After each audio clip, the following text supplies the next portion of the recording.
online loan app na 2,000 agad yung credit limit na binigay sa akin. Yes, mga kadiskarte, yan yung pag-uusapan natin sa loob ng video na ito at isi-share ko sa inyo kung magkano yung na-receive ko dito, kung kailan siya babayaran, at yung interest na ipapatong nila sa online loan app na ito. Ang mga kadiskarte, itong online loan app na ito is bago sa Google Play Store. Yan yung pag-uusapan natin. Pero bago yan is disclaimer po muna tayo. Hindi po ako agent ng loan app na ito. Isa rin po akong mangutang kagaya ninyo.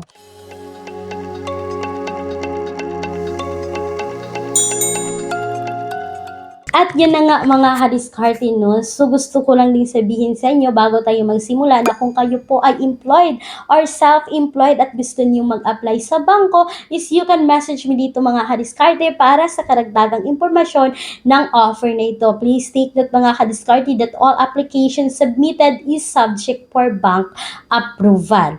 And ito na nga mga kadiskarte, no? Hindi na natin to patatagalin pa kasi itong online loan app na ito mga kadiskarte is talagang may secret na kasama. Yun bang hindi mo akalain na ganito? Yun po. So gusto kong i-share sa inyo ito.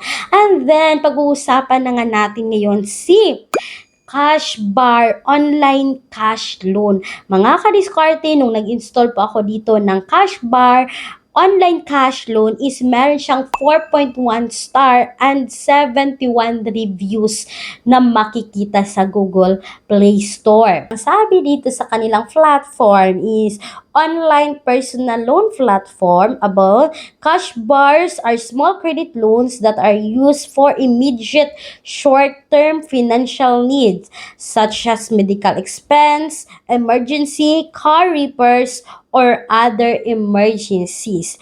Mga kadiskarte, yung loan amount na pwede is 2,000 hanggang 20,000. So, yun na nga yung sabi ko mga kadiskarte na 2,000 yung credit limit na binigay nila sa akin. And ito na nga mga kadiskarte, nagbabasa ako ng reviews. So, makikita mo dito is puro mga positive review. So, yan na nga mga kadiskarte, as usual po is maglalagay tayo dito ng ating active mobile number kasi nga magsasend sila ng OTP code. And pagkatapos dyan mga kadiskarte, kailangan din natin i-agree ang kanilang privacy policy para tayo ay makapag-proceed. And then mga kadiskarte, ito na yung bubungad. Fast personal loan. So makikita nyo dito, merong peso zone and V-peso.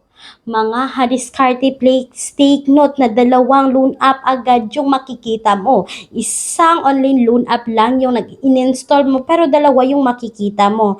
And then mga kadiskarte, click mo dyan ng get money is kailangan mong i-install yung VP. So, mga kadiskarte, no? So, talagang nakakaloka. So, nag-install ka na ng isang loan app which is Cash Bar and then pagkabungad mo dito is mag-install ka na naman ng V-Peso or Peso Zone. Itong dalawang V-Peso at si Peso Zone is makikita naman natin sa Google Play Store. So, nag-install po ako ng V-Peso mga kadiskarte, no? At pagkatapos dyan is kailangan mong ilagay dito yung ating active mobile number and then mga kadiskarte, ito na. Apply for a loan. Prepay on time to get loans up to 20,000 pesos. Ito yung sabi ng V-Peso. And then mga kadiskarte, as usual sa basic information mga kadiskarte, palagi na lang natin inuulit yan. So ilagay natin dito yung pangalan natin, yung address natin. So yun mga kadiskarte, yung mga ganyan. And then kailangan natin maglagay dito ng ating work information, kung anong trabaho natin, monthly income natin, at yung address ng pinagtatrabahuan natin. And then mga kadiskarte, si V-Peso is nanghihingi po ng 4 contact person. As usual, mag-ingat na naman tayo dito and make sure na makakakilala natin yung ilagay natin dito sa loan app na ito kasi pag once hindi tayo nakabayad on time is tatawagan din yan sila. And then mga kadiskarte, proceed na tayo. Dito na tayo sa kanilang identity information which is kailangan nating mag-upload dito ng photo ng ating valid ID at picture kasama ng ating valid ID. Kailangan natin maglagay dito ng first name, middle name, last name at ID. Mga kadiskarte, yung mga valid ID na pwede dito ay National ID, SSS, Passport, Postal ID, UMID, Voters ID, at Driver's License. Ito yung mga recommended ID nila, yung mga nagbibigay ng high quota. May other option naman sila like GSIS, TIN, PRC, at yung PhilHealth ID. Mga kadiskarte, as you can see sa screen is makikita mo, congratulations! So, kailangan natin maglagay dito ng ating withdrawal method. So, meron GCash, Coins, Maya, GrabPay, StarPay, Wheeler, RD Punshot, at Bank. So, yung dami talagang pagpipilian. And then, proceed na tayo. Ito yung mga kadiskarte. Yung sabi ko, loan amount is 2,000. Loan period nila is 150 days. Totoo kaya itong mga kadiskarte, no? And then, ito na yung bubungad. Confirm the loan. Ito talaga yung loan details. Loan amount is 2,000. Platform service fee is 840. Payment channel fee is 25 pesos. Amount to be received is 1,135 mga kadiskarte, no? Then, ibabalik natin yan ng 2,000 within 7 days. Mga kadiskarte, hindi totoo 150 days yung sabi. 7 days lang. Uulitin ko, sa 2,000, yung ma-receive natin is 1,135 mga kadiskarte, no? Kasi meron silang platform service fee na 840 at payment channel fee na 25 pesos. So, yun mga kadiskarte, at 7 days lang. So, mga kadiskarte, sa totoo lang, pagkakita ko na ganito agad, hindi ko na talaga tinuloy yung pag-utang dito mga kadiskarte. Nung sana naman ako kukuha ng 965 in 7 days.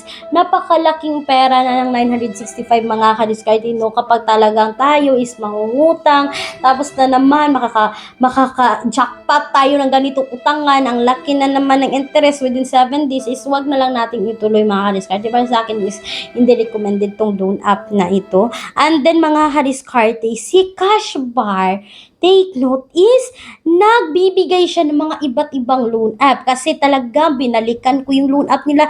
Ang offer na naman nila dito is Easy Juan and Peso Zone kasi tapos na ako dun kay VP. So ang pumalit is si Easy Juan. Mga kadiskarte, itong mga nabanggit niyang mga loan app is talagang susubukan natin yan. Itong si Easy Juan at si Peso Zone kasi makikita naman to sa Google Play Store. Pero yun nga mga kadiskarte, no, hindi ko tinuloy yung pag-utang dito kay VPeso. Pero kung kayo ay may experience dito kay VPeso mga kadiskarte, is you can comment po sa comment section para din mabasa ng ibang viewers natin. So mga kadiskarte, that's all for today's video, no. Hindi ko sinasabi na talagang subukan ninyo itong loan app na ito, maski nga ako is hindi ko tinuloy yung pag-utang dito. Pero nasa sa inyo yan kung susubukan nyo or hindi.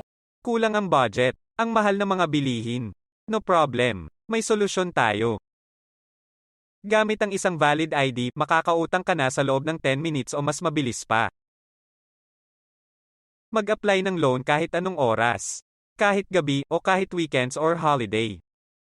Maaaring e-check ang pinned comment sa video na ito, bisitahin ang link at mag-apply na.